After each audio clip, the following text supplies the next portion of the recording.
엄마, 괜찮으세요? 힘드실 텐데 방에 들어가서 좀 쉬고 계세요. 이런 건 저희가 다 알아서 할게요. 괜찮다. 내 마지막 집인데 이렇게 떠나보내는 모습이라도 봐야지. 제 담담한 대답에 동필이는 무언가 더 말을 하려다 입을 다물었습니다. 아마 제 표정에서 어떤 서늘함을 읽었을지도 모르지요. 하지만 이내 그 감각을 떨쳐버린 듯 그는 다시 제 주변을 맴돌며 저를 감시하고 제 기분을 살폈습니다. 혹시라도 제가 마지막 순간에 마음을 바꿀까봐 전전긍긍하는 모습이 역력했어요. 점심시간이 되자 지혜는 마치 큰 선심이라도 쓰는 것처럼 인부들과 우리를 위해 중국 음식을 시켰습니다. 텅 빈 거실 바닥에 신문지를 깔고 둘러앉아 먹는 자장면은 제 인생에서 가장 기묘한 식사였습니다. 엄마, 새로 이사갈 아파트는 작아도 아늑하고 좋을 거예요. 저희 집이랑도 가까우니 이제 매일 저녁 저희 집에 와서 드세요. 저희가 외롭지 않게 해드릴게요. 동필이가 면을 우겨 넣으며 말했습니다. 그들의 머릿속에 그려진 미래는 참으로 편리하고 이기적이었지요. 저는 아무것도 모르는 척 순진한 질문을 던졌습니다. 그래, 그 동네는 시장도 가깝다니? 나이 들면 멀리 장 보러 다니는 것도 일이거든. 그럼요, 어머님. 바로 코앞에 큰 시장이 있어요. 제가 나중에 다 구경시켜 드릴게요. 이제 어머님은 아무 걱정 마시고 저희가 하자는 대로만 하시면 돼요. 지혜의 말에 저는 속으로 비웃으며 고개를 끄덕였습니다. 그들이 제게 깔아주려는 길의 끝이 어디인지 저는 너무나도 잘 알고 있었으니까요. 이윽고 모든 짐이 트럭에 실리고 텅 비어버린 집에는 먼지와 햇살만이 뒹굴었습니다.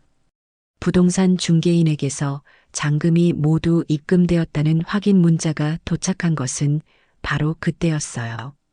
올 것이 왔구나. 저는 심호흡을 한번 했습니다. 동필이와 지혜가 약속이나 한 듯 제 양옆으로 다가왔습니다. 그들의 눈은 욕망으로 이글거리고 있었어요. 엄마, 이제 이사도 끝났으니 그 통장이랑 도장 저희한테 주세요. 빨리 새 아파트 잔금 치르고 계약을 마무리해야 하잖아요. 시간이 없어요. 동필이가 조급하게 제 손을 잡으며 말했습니다. 저는 그 손을 뿌리치지 않고 대신 제 인생 최고의 연기를 시작했습니다. 갑자기 이마를 짚으며 휘청거리는 신용을 했어요. 아이고 머리야, 내가 정신이 없어서 통장이라니. 저는 텅 빈 주머니를 뒤지고 핸드백 안을 허둥지둥 살피는 신용을 했습니다. 점점 더 불안하고 겁에 질린 표정을 짓자 아들과 며느리의 얼굴에도 당황한 기색이 떠올랐습니다. 엄마, 왜 그래요? 통장 어디다 두셨어요? 분명 아침에 챙기셨다고 했잖아요. 모르겠다. 정말 모르겠어. 혹시 아까 저 인부 아저씨들 중에 누가 아이고 내 돈. 제가 거의 울음을 터뜨릴 것처럼 연기하자 동필이는 사색이 되어 주변을 두리번거렸습니다. 바로 그때 제가 결정적인 한마디를 던졌지요. 아니다. 생각났다. 내가 깜빡하고 이삿짐 상자 안에 넣어버린 것 같구나. 아이고, 이놈의 정신머리. 제 말에 두 사람은 안도의 한숨을 내쉬었습니다. 그들의 머릿속에서 저는 이제 큰돈의 행방도 깜빡하는 정말로 믿을 수 없는 노인이 되었을 겁니다. 그들의 계획에 더없이 완벽한 시나리오였지요. 괜찮아요, 엄마. 놀랐잖아요. 그럼 일단 이삿짐 트럭 따라가서 짐부터 풀어요. 저희가 옆에서 다 도와드릴게요. 짐 풀다 보면 나오겠죠. 저는 기다렸다는 듯이 고개를 저었습니다. 최대한 지치고 힘든 목소리로 말했지요. 아니다. 너희는 어서 출근해야지. 내가 이삿짐 센터 직원들이랑 같이 가서 짐 푸는 거 보고 혹시 통장 못 찾으면 저녁에 너희 집으로 들를게. 그때 같이 찾아보자. 이 늙은이 때문에 너희까지 고생할 필요 없어. 제 완강한 태도와 이미 정신이 오락가락하는 노인이라는 확신 때문에 그들은 더 이상 저를 붙잡지 못했습니다. 저녁이면 모든 것이 자신들의 손에 들어오리라는 계산이 섰을 테니까요. 그럼 그렇게 하세요, 엄마. 무슨 일 있으면 바로 전화하시고요. 저희가 저녁에 맛있는 거 해놓고 기다리고 있을게요. 지혜의 마지막 인사를 뒤로하고 저는 제 차에 올라탔습니다.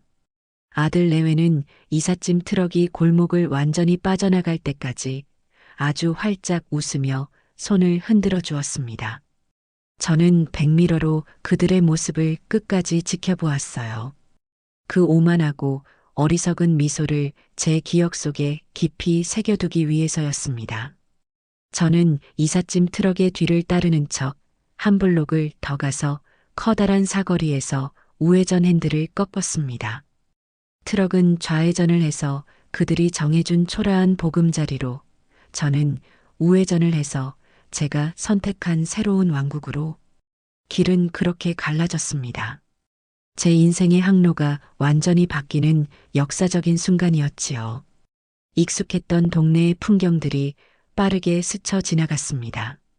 아들의 손을 잡고 건넜던 횡단보도, 남편과 함께 장을 보던 시장 입구, 그 모든 것들에게 저는 마음속으로 작별을 고했습니다.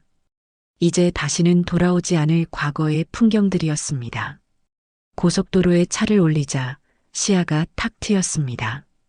저는 라디오를 켜서 클래식 채널을 틀었어요.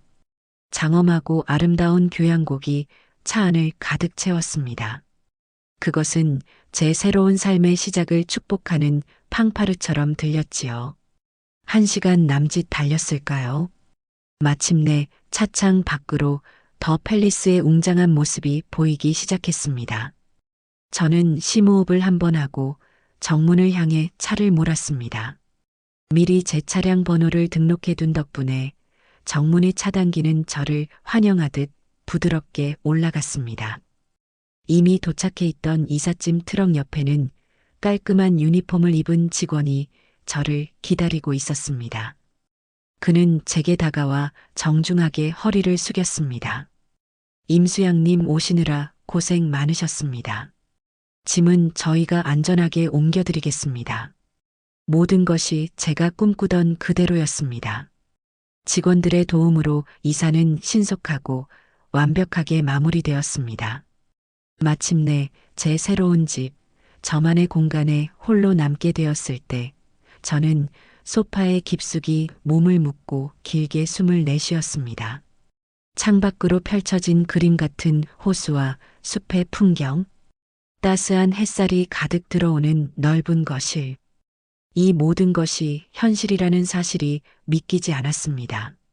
저는 한참 동안 그 평화를 만끽하다가 자리에서 일어나 핸드백에서 핸드폰을 꺼냈습니다. 그리고 제 과거와의 완전한 단절을 의미하는 의식을 거행했지요. 낡은 유심칩을 빼내 가차없이 부러뜨려 버리고 새로운 유심칩을 끼웠습니다. 잠시 후 핸드폰이 새로운 번호로 개통되었다는 알림이 떴습니다. 이제 모든 것의 마침표를 찍을 시간이었습니다. 저는 메시지 창을 열고 지난 며칠간 수없이 되뇌었던 문장을 한 글자 한 글자 힘주어 써내려갔습니다. 너희가 말한 요양원보다 훨씬 좋은 곳으로 왔다. 앞으로 각자 인생 잘 살자. 찾지도 말고 연락도 하지 마라. 더 이상의 설명도 감정의 토로도 필요 없었습니다. 이 짧은 문장 안에 제 모든 결심과 분노와 해방감이 담겨 있었으니까요. 저는 망설임 없이 전송 버튼을 눌렀습니다. 그리고 곧바로 그들의 번호를 차단 목록에 추가하고 핸드폰의 전원을 꺼버렸습니다. 완벽한 침묵. 제 인생을 올가매던 모든 소음이 사라진 그 순간, 저는 비로소 진정한 자유를 느꼈습니다. 저는 자리에서 일어나 욕실로 향했습니다. 넓은 욕조에 뜨거운 물을 가득 받고 향기로운 입욕제를 풀었습니다.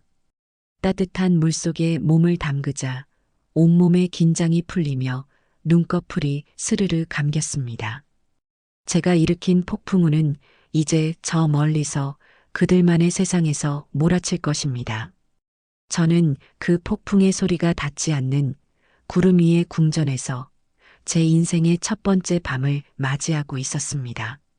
더 팰리스에서의 첫 아침은 제 인생의 그 어떤 아침과도 달랐습니다. 누군가를 위해 밥을 차려야 한다는 의무감도 시간에 쫓겨 서둘러야 할 이유도 없었지요. 저는 창문으로 쏟아져 들어오는 따스한 햇살에 자연스럽게 눈을 떴습니다. 호텔처럼 바삭거리는 하얀 시트의 감촉과 제 몸을 편안하게 감싸는 침대의 안락함이 낯설면서도 기분 좋게 느껴졌어요. 지난밤 저는 수십 년 만에 처음으로 아무런 꿈도 꾸지 않고 깊은 잠을 잤습니다.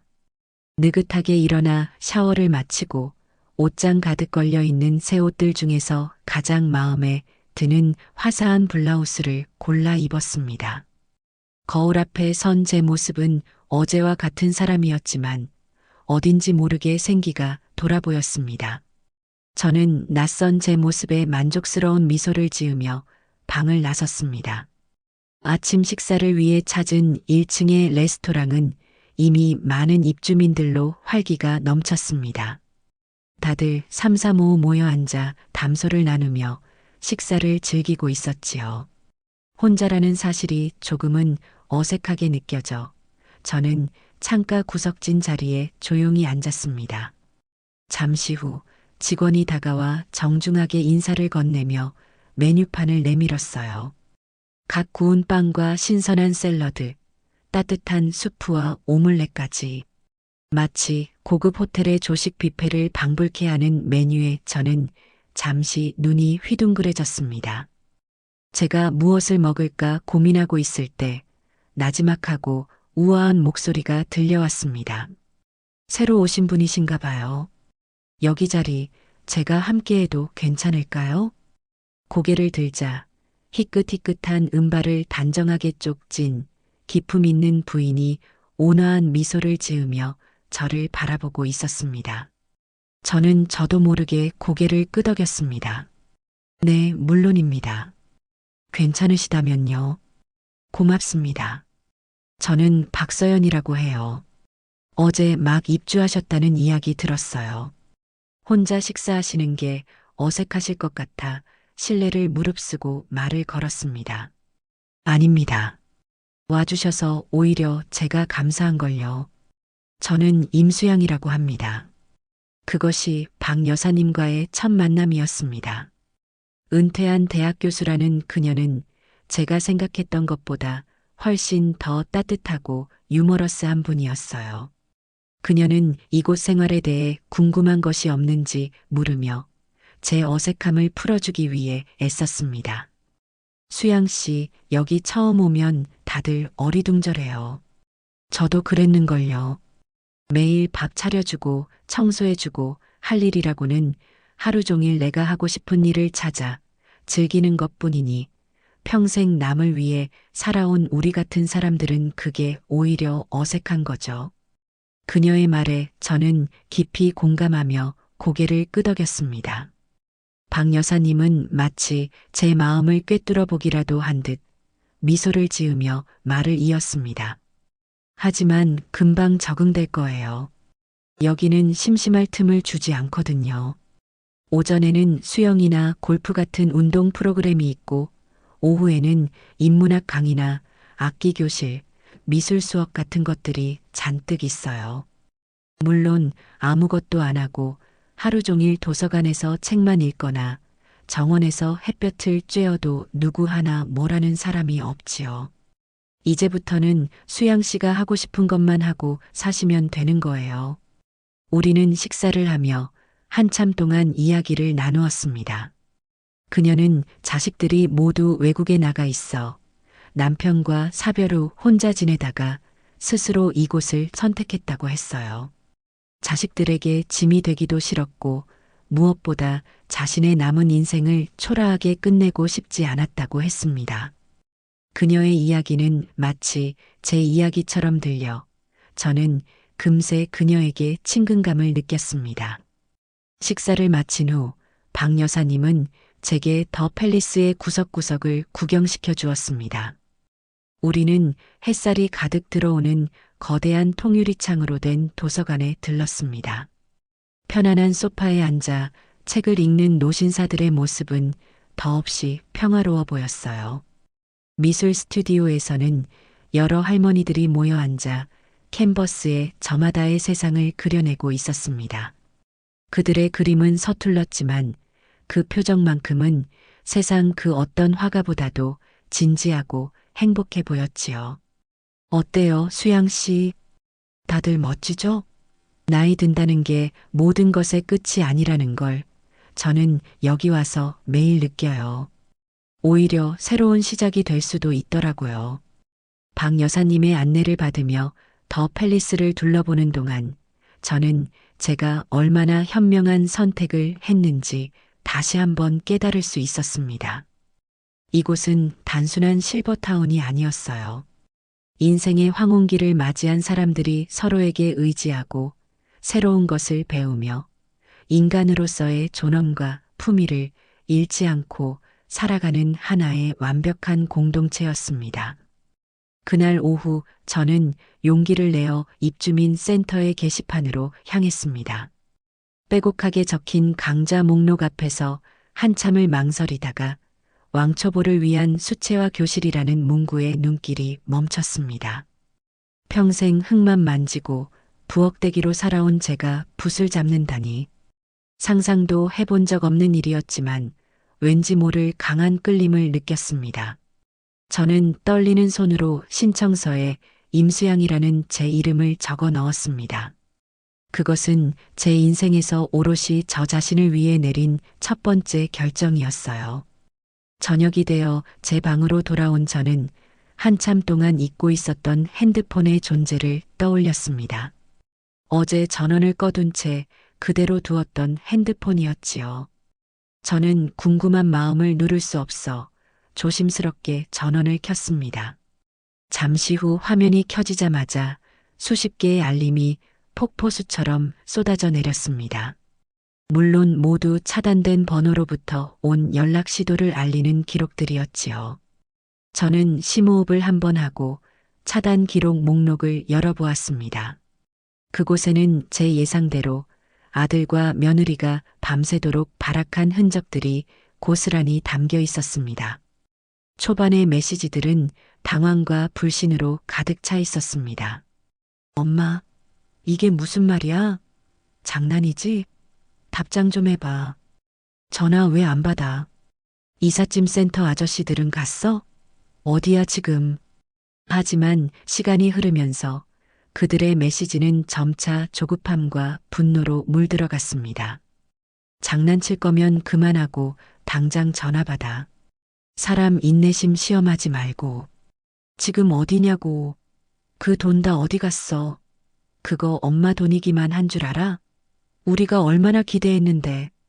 그리고 마침내 그들의 이성이 완전히 끊어진 듯한 날 것 그대로의 분노와 욕설이 담긴 메시지들이 나타났습니다.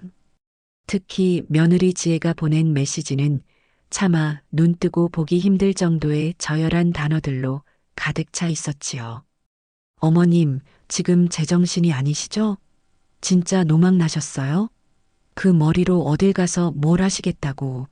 당장 돈 들고 안 나타나면 경찰에 실종 신고는 물론이고 재산 빼돌린 걸로 사기죄까지 걸어서 고소해버릴 거예요. 아셨어요? 평생 감옥에서 썩고 싶지 않으면 당장 연락하세요. 저는 그 끔찍한 글자들을 마치 남의 이야기라도 읽는 것처럼 아무런 감정 없이 아주 천천히 읽어내려갔습니다.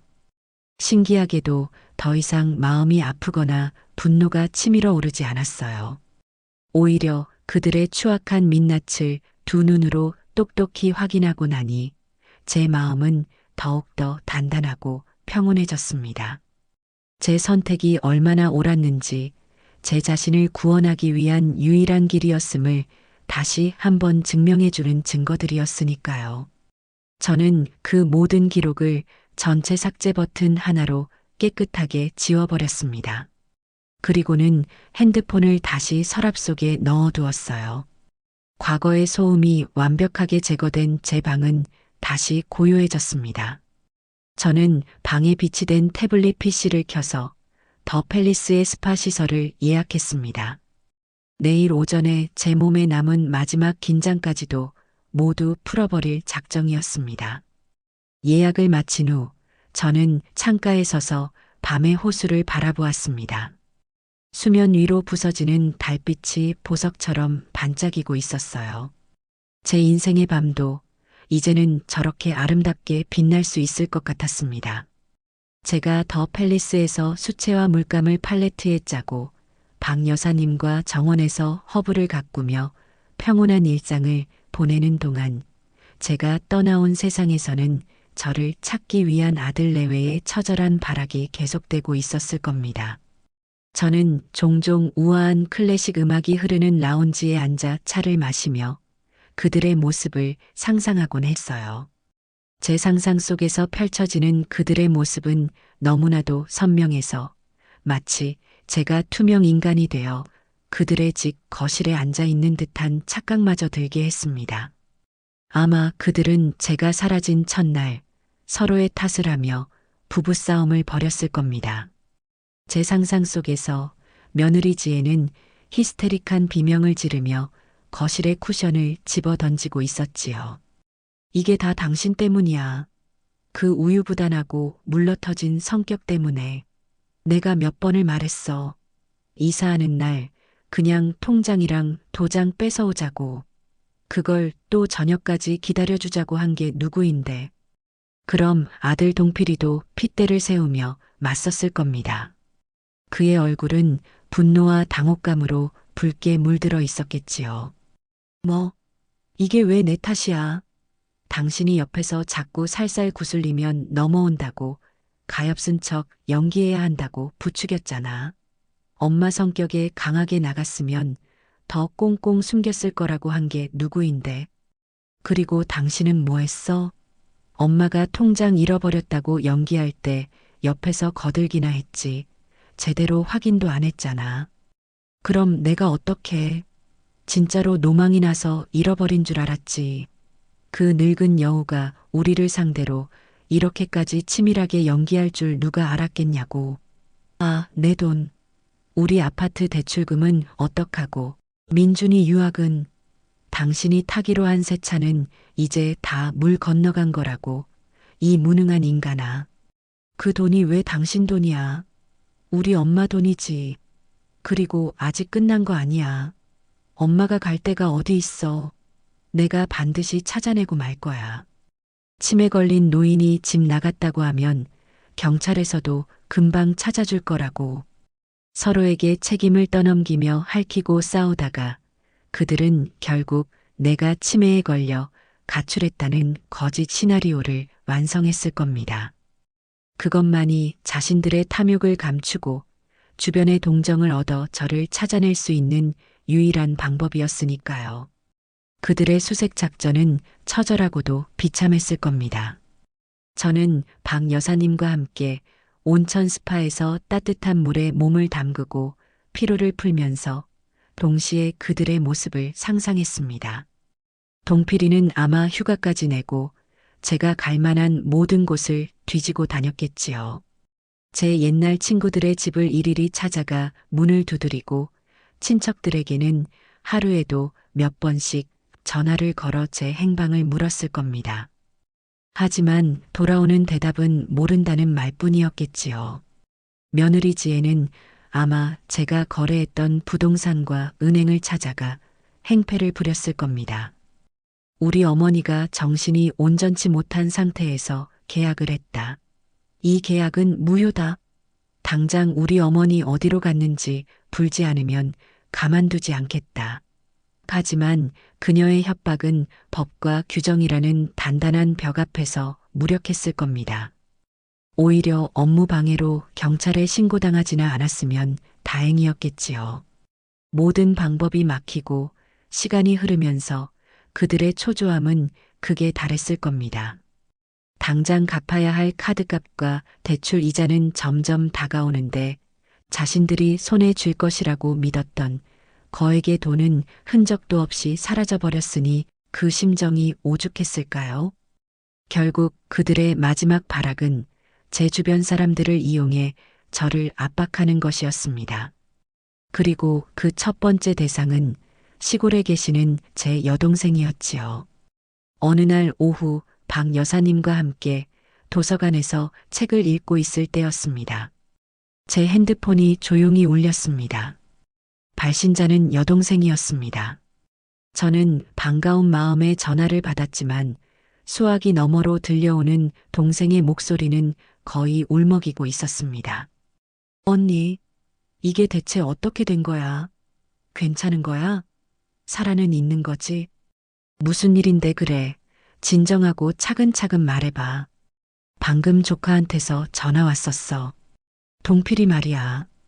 언니가 갑자기 집을 팔고 사라졌다고, 아무래도 치매가 아주 심해져서 가출한 것 같다고 울고불고 난리가 아니야. 요즘 세상이 얼마나 흉흉해. 누가 나쁜 마음으로 접근해서 언니 재산 몽땅 가로챈 것 같다고 자기가 꼭 찾아서 제대로 모셔야 하는데 언니가 자기를 피해서 숨어버렸다고 이게 대체 무슨 영문이야. 언니, 사실이야? 저는 순간 기가 막혀 말문이 막혔습니다. 저를 치매 환자로 사기당한 불쌍한 노인으로 둔갑시킨 것도 모자라 이제는 자신을 피하는 비정한 어머니로 만들고 있었어요. 아들의 상상력과 연기력은 실로 대단했습니다. 하지만 저는 동요하지 않았습니다. 오히려 이 모든 것을 예상했다는 듯 차분하고 단호한 목소리로 입을 열었지요. 걱정하지 마라. 나 아무 일 없어. 여기 아주 좋은 곳에서 잘 지내고 있으니. 그리고 내 정신, 그 어느 때보다도 멀쩡하단다. 누구한테 사기당한 적도 없고, 그럼 동필이는 왜 그런 끔찍한 거짓말을 하고 다니는 거야? 걔가 그럴 애가 아니잖아. 사람 속은 모르는 거다. 그리고 그게 온전한 거짓말도 아닐 테지. 그 아이의 눈에는 자신의 말을 거역하고 재산을 지키려는 내가 정말로 치매에 걸린 것처럼 보일 테니까. 내가 왜 집을 팔고 나왔는지 그 속사정을 너한테 다 말할 수는 없어. 우리 집안의 치부니까. 다만 한 가지만 알아줘. 이건 누구의 강요도 아닌 온전히 내 선택이라는 거. 나는 지금 내 인생에서 가장 행복하고 평화로운 시간을 보내고 있단다.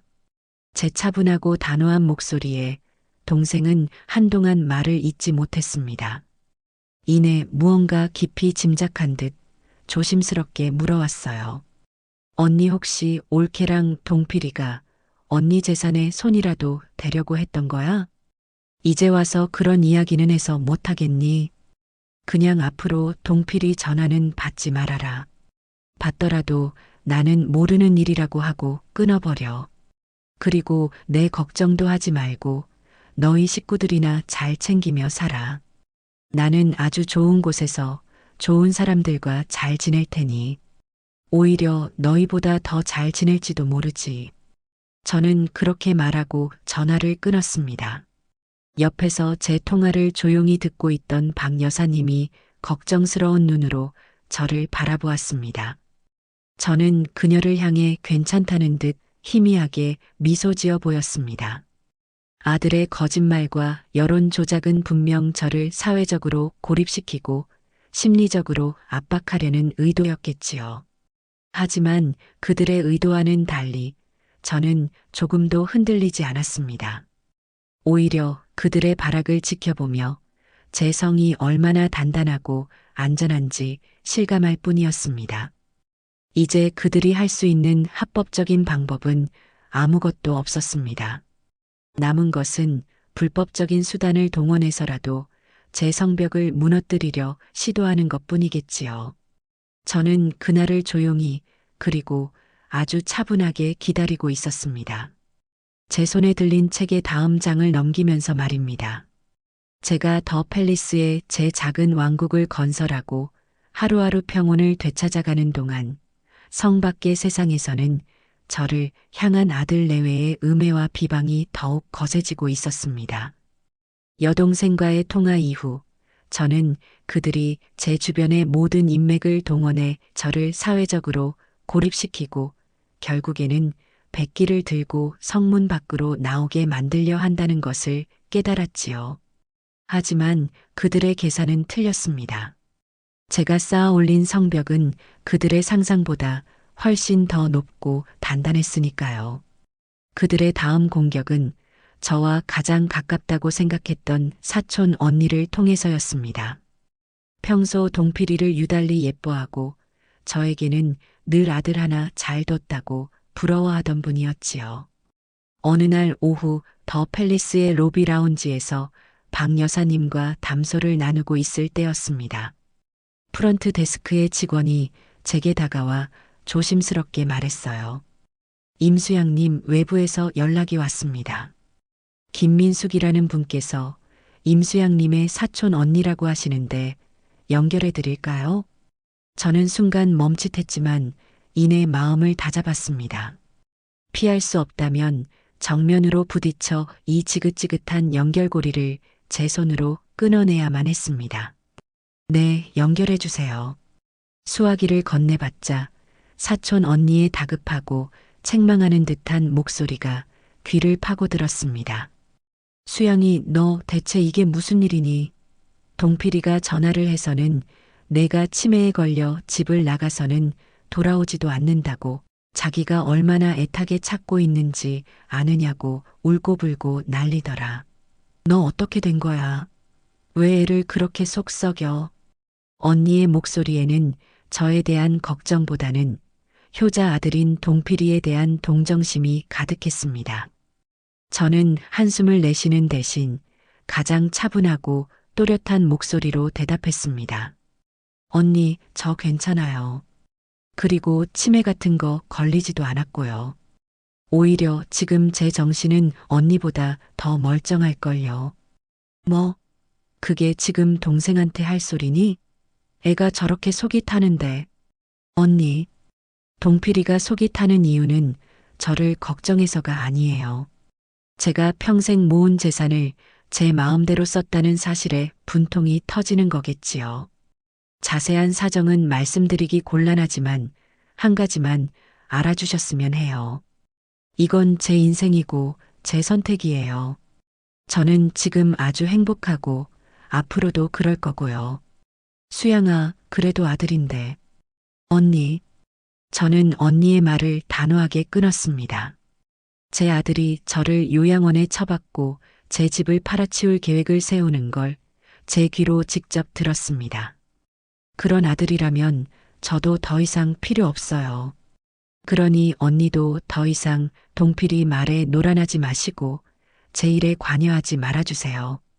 이곳은 제 집입니다. 앞으로 이런 일로 다시는 이곳에 전화하지 말아주셨으면 합니다. 제 싸늘하고 단호한 대답에 수화기 너머의 언니는 한동안 아무 말도 하지 못했습니다. 이내 무언가 중얼거리며 전화를 끊더군요. 저는 조용히 수화기를 내려놓았습니다. 마음 한구석이 쓰라렸지만 썩은 가지를 쳐내지 않으면 온 나무가 병든다는 사실을 저는 알고 있었지요. 제 옆에서 모든 것을 듣고 있던 박 여사님이 조용히 제 손을 잡아주었습니다. 그녀의 따뜻한 온기가 제 차가워진 마음에 위로가 되었습니다.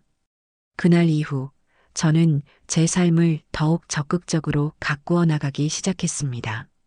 수채화 교실에도 꼬박꼬박 출석했고 더 팰리스의 도서관에서 열리는 인문학 강의에도 참여했지요. 그러던 중 저에게 새로운 인연이 다가왔습니다. 그분은 은퇴한 역사학 교수인 김지훈 씨였습니다. 도서관에서 같은 역사책을 동시에 꺼내려다 손이 스친 것이 첫 만남이었지요. 아, 먼저 보십시오, 부인. 아닙니다, 선생님. 먼저 드시지요. 서로에게 양보하며 웃었던 그 사소한 순간이 우리의 인연을 싹트게 했습니다. 김 교수님은 박학다식하면서도 겸손하고 유머 감각이 넘치는 분이셨어요. 우리는 도서관에서, 라운지에서, 그리고 호숫가의 산책로에서 자주 마주쳤고, 그때마다 자연스럽게 대화를 나누었습니다. 그는 저를 아주머니나 사모님이 아닌 수양 씨라고 부르며 하나의 인격체로 존중해 주었습니다. 수양 씨는 그림에 소질이 있으신 것 같습니다. 지난번 전시회에 걸린 호수 풍경화를 보았는데 초심자의 솜씨라고는 믿기지 않을 만큼 색감이 따뜻하고 좋더군요. 과찬이십니다, 교수님. 평생 처음 잡아본 붓인걸요. 재능이란 그런 겁니다. 자신도 모르는 사이에 숨어 있다가 어느 순간 모습을 드러내는 것이지요. 중요한 것은 그것을 알아보고 계속해서 가꾸어 나가는 용기입니다. 그의 칭찬과 격려는 제게 큰 힘이 되었습니다.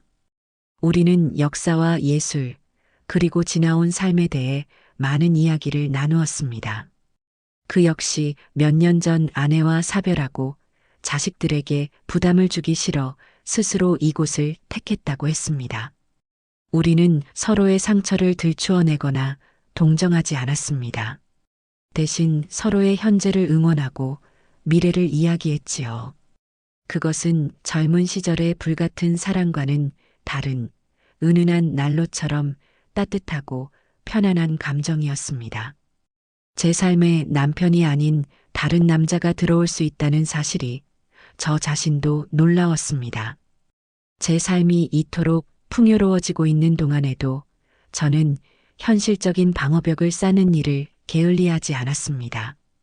박 여사님과 김 교수님의 조언을 받아 저는 더 팰리스의 법률 자문 서비스를 신청했습니다. 며칠 후 저는 깔끔한 정장 차림의 젊은 변호사와 마주 앉아 있었습니다. 저는 제 이야기를 최대한 감정을 배제하고 사실 위주로 담담하게 털어놓았습니다. 아들 내외의 계획, 저의 탈출 과정, 그리고 그들의 최근 행보까지. 모든 이야기를 들은 변호사는 잠시 생각에 잠기더니 단호한 표정으로 말했습니다. 임수양 여사님, 정말 큰 결심을 하셨고 아주 현명하게 대처하셨습니다. 하지만 상대방이 이성을 잃은 상태인 만큼 앞으로를 위해 법적인 안전장치를 완벽하게 해두실 필요가 있습니다. 그의 제안에 따라 저는 3가지 법적인 조치를 취하기로 했습니다. 첫째는 유언장의 제작성이었습니다. 저는 변호사가 보는 앞에서 새로운 유언장을 작성했습니다. 나의 모든 재산은 아들 오동필과 며느리 윤지혜에게 단 한 푼도 상속하지 않는다. 이 문장을 쓰는 순간 저는 제 인생의 완전한 주인이 되었음을 실감했습니다. 제 남은 재산은 제 여동생과 그리고 제가 이곳에서 새로운 삶을 살 수 있도록 도와준 몇몇 자선단체에 기부하기로 결정했습니다. 둘째는 성년후견 제도에 대한 방어책이었습니다. 아들 내외가 저를 치매 환자로 몰아 제 재산을 통제하려 했던 그들의 계획을 원천적으로 차단하기 위해 저는 임의후견 계약을 체결했습니다. 만약 미래에 제가 정말로 판단 능력을 상실하게 될 경우 제 모든 법률적, 재산적 권리를 제 여동생에게 위임한다는 내용이었지요. 이것으로 아들 내외가 제 인생에 개입할 수 있는 마지막 틈새까지 완벽하게 막아버렸습니다. 마지막으로 변호사는 접근금지 가처분 신청서를 미리 준비해 두자고 제안했습니다. 만약 그들이 이곳에 찾아와 소란을 피울 경우 즉시 법원에 제출하여 그들의 접근을 원천적으로 막기 위한 조치였습니다. 모든 서류 작성을 마치고 변호사 사무실을 나올 때 제 손에는 제 새로운 삶의 주권을 증명하는 서류들이 들려 있었습니다. 심리적, 물리적 방어벽에 더해 이제는 그 어떤 공격도 막아낼 수 있는 단단한 법적 방패까지 갖추게 된 것입니다. 제 성은 이제 그야말로 난공불락이었습니다. 저는 제 방으로 돌아와 창밖의 노을을 바라보았습니다. 하늘이 붉게 물들고 있었지만 제 마음은 그 어느 때보다도 평온했습니다. 폭풍이 몰려오고 있었지만 저는 두렵지 않았습니다. 오히려 그 마지막 폭풍을 저는 당당하게 맞이할 준비가 되어 있었습니다. 제가 법적인 방어벽까지 완벽하게 구축하고 난 며칠 뒤 예상했던 폭풍이 드디어 몰아닥쳤습니다. 그들이 저를 어떻게 찾아냈는지 그 과정은 정확히 알 수 없습니다. 아마도 제 여동생의 뒤를 밟았거나 아니면 불법적인 흥신소라도 동원했겠지요. 수단과 방법을 가리지 않고 저를 찾아내려는 그들의 집요함이 오히려 그들이 얼마나 절박한 상황에 몰렸는지를 증명해주고 있었습니다. 그날은 더 팰리스의 아트리움에서 작은 음악회가 열리는 날이었습니다. 저는 박 여사님 그리고 김 교수님과 함께 맨 앞자리에 앉아 현악 사중주가 연주하는 아름다운 선율에 흠뻑 빠져 있었지요. 제 마음은 더없이 평화로웠고 제 옆에는 저를 존중해주는 좋은 친구들이 있었습니다. 제 인생이 이렇게 충만할 수도 있다는 사실에 감사하며 잔잔한 미소를 짓고 있을 때였습니다. 갑자기 아트리움의 육중한 유리문이 거칠게 열리며 날카로운 여자의 비명소리가 아름다운 음악의 흐름을 무참히 깨뜨렸습니다. 찾았다. 저기 있네. 저 늙은 여우. 모든 사람들의 시선이 문 쪽으로 향했습니다. 그곳에는 머리는 산발이 되고 눈은 광기로 번들거리는 며느리 지혜가 서 있었습니다. 그녀의 옆에는 마찬가지로 넋이 나간 듯한 표정의 아들 동필이가 숨을 헐떡이고 있었지요. 그들의 행색은 남루하고 초라했습니다. 몇 주 사이에 얼마나 마음고생이 심했는지 그들의 얼굴에는 절망과 분노가 덕지덕지 묻어 있었어요. 어머님, 당장 이리 내려오지 못해요? 이 돈이 어떤 돈인데 이런 데 처박혀서 우아하게 음악 감상이나 하고 계시냐고요. 지혜는 손가락질을 하며 악을 썼습니다. 연주자들은 연주를 멈추었고 주변의 입주민들은 경악과 혐오가 뒤섞인 표정으로 그들을 쳐다보며 수군거리기 시작했습니다. 동필이는 이성을 잃은 듯 사람들을 해치고 무대 앞쪽으로 달려나왔습니다. 그의 얼굴은 시뻘겋게 상기되어 있었지요. 엄마, 당장 나와. 이게 다 우리 돈이라고. 우리 지금 당신 때문에 길바닥에 나앉게 생겼어. 아파트 대출금도 못 갚아서 신용불량자 되게 생겼는데 여기서 그 비싼 밥이 넘어가. 보안 요원들이 달려와 그들을 제지하려 했지만 동필이는 완강하게 저항하며 뿌리쳤습니다. 완벽하게 통제되던 평화로운 공간은 두 명의 불청객으로 인해 순식간에 아수라장이 되었습니다. 저는 그 모든 광경을 제자리에서 조용히 지켜보았습니다. 심장이 조금 빨리 뛰었지만 두렵지는 않았어요. 제 옆에 있던 김 교수님이 제 어깨를 감싸주었고 박 여사님은 제 손을 꽉 잡아주었습니다. 그들의 조용한 지지가 제게 큰 용기를 주었지요. 저는 자리에서 천천히 일어섰습니다. 그리고는 무대 위로 아수라장의 한복판으로 걸어 나갔습니다. 저는 더 이상 도망치거나 숨지 않았습니다. 제가 다가가자 동필이는 마치 구세주라도 만난 듯 제게 손을 뻗으려 했습니다. 엄마, 잘못했어요. 제발 저희 좀 살려주세요. 네, 돈 좀. 하지만 저는 그의 말을 끝까지 듣지 않았습니다. 저는 그를 지나쳐 달려온 지배인과 보안팀장 앞에 섰습니다. 그리고는 가장 차분하고 가장 또렷한 목소리로 그곳에 있는 모든 사람들이 들을 수 있도록 말했습니다. 지배인님, 그리고 보안팀장님, 제 목소리는 떨리지 않았습니다. 오히려 얼음장처럼 차갑고 단단했지요. 이 두 사람은 제 허락 없이 이곳에 무단으로 침입한 불청객들입니다. 제 말에 동필이와 지혜의 얼굴이 하얗게 질렸습니다. 저는 그들의 얼굴을 쳐다보지도 않은 채 말을 이었습니다. 제 아들과 며느리이긴 합니다만 저는 이미 이들과의 인연을 정리했습니다. 이들이 계속해서 소란을 피우고 이곳의 다른 입주민들을 불안하게 만들고 있으니 즉시 퇴거시켜 주십시오. 그리고 다시는 이곳에 단 한 발짝도 들여놓지 못하도록 제가 미리 준비해둔 서류를 포함한 모든 법적인 조치를 취해 주시기 바랍니다. 저는 핸드백에서 변호사에게 받아두었던 접근금지 가처분 신청서 사본을 꺼내 지배인에게 건넸습니다. 지배인은 서류를 받아들고는 단호한 표정으로 고개를 끄덕였습니다. 만약 이들이 순순히 응하지 않을 시에는 즉시 경찰에 신고해 주십시오. 업무 방해 및 무단 침입 현행범으로 말입니다. 제 말이 끝나자 지혜는 무언가 말을 하려다 말고 그 자리에 주저앉아 버렸습니다.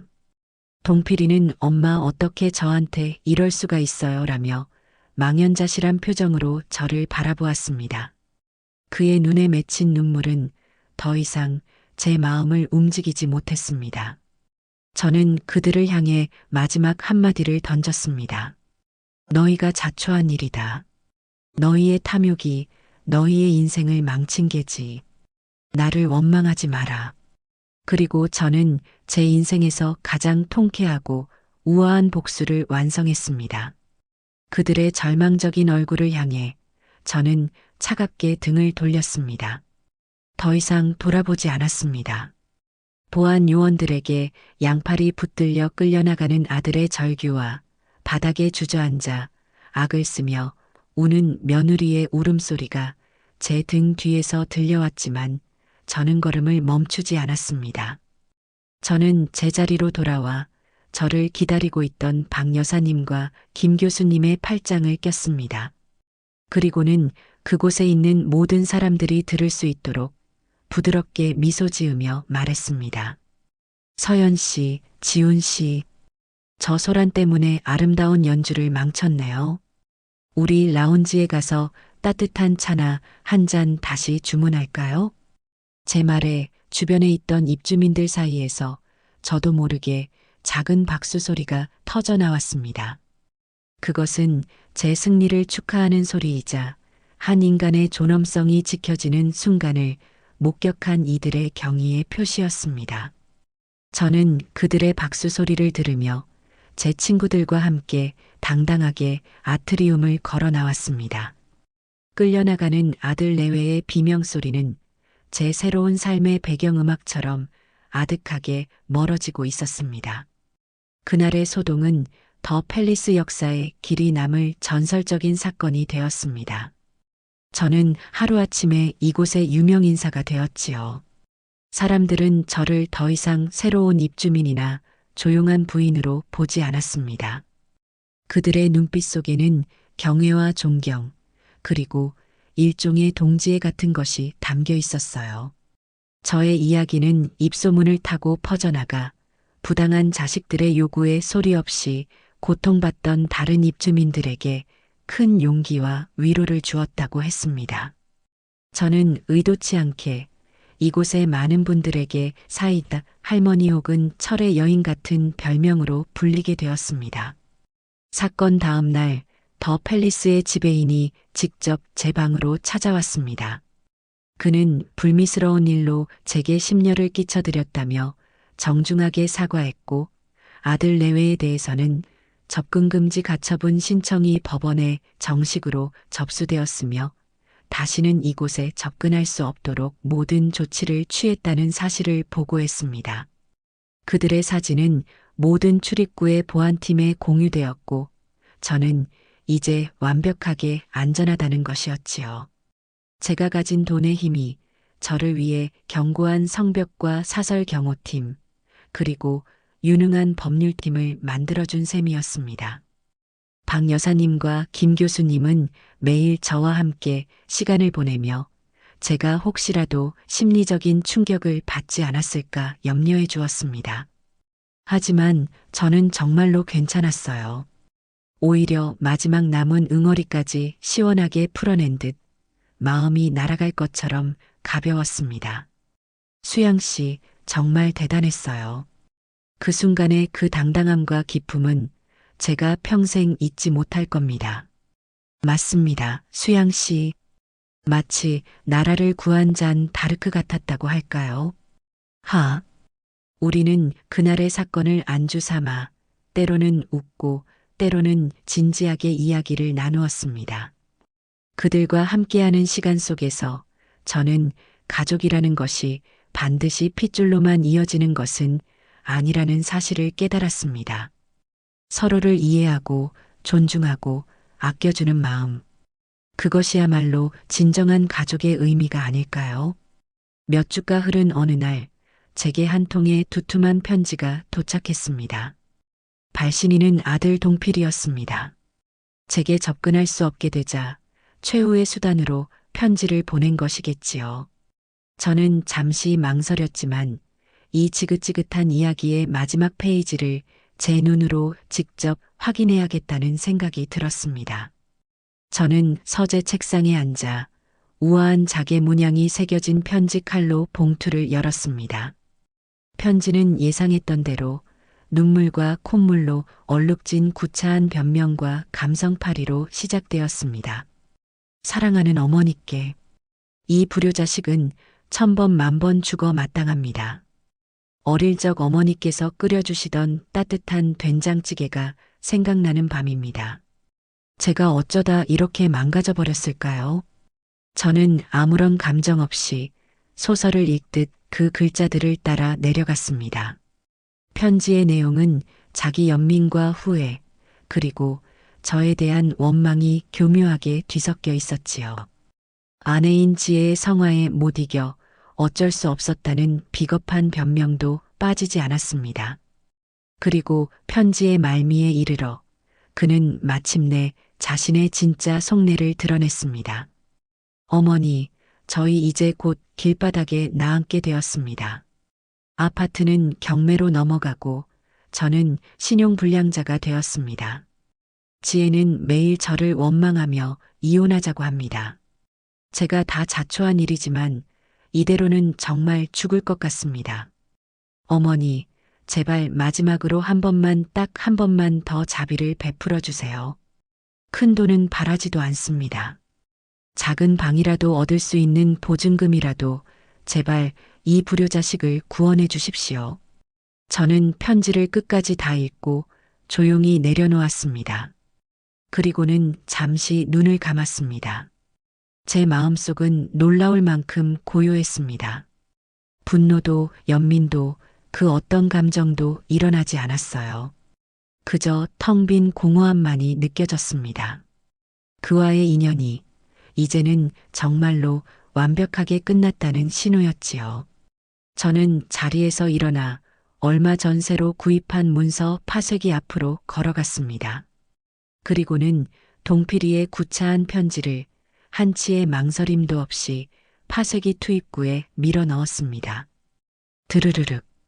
날카로운 소음과 함께 그의 눈물 젖은 글자들이 가느다란 종이 조각으로 변해가는 모습을 저는 무표정하게 바라보았습니다.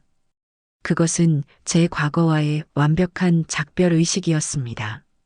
시간이 흘러 계절이 바뀌고 더 팰리스에는 완연한 가을이 찾아왔습니다. 저는 이제 왕초보 수채화 교실의 학생이 아니었습니다. 제법 실력이 늘어 이제는 제법 큰 캔버스에 풍경화를 그릴 정도가 되었지요. 그날도 저는 미술 스튜디오의 제 지정석에 앉아 제 방 발코니에서 바라본 가을 호수의 풍경을 캔버스에 옮기고 있었습니다.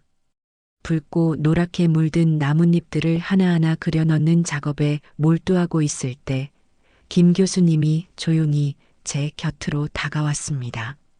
그의 손에는 작은 종이 2장이 들려 있었어요.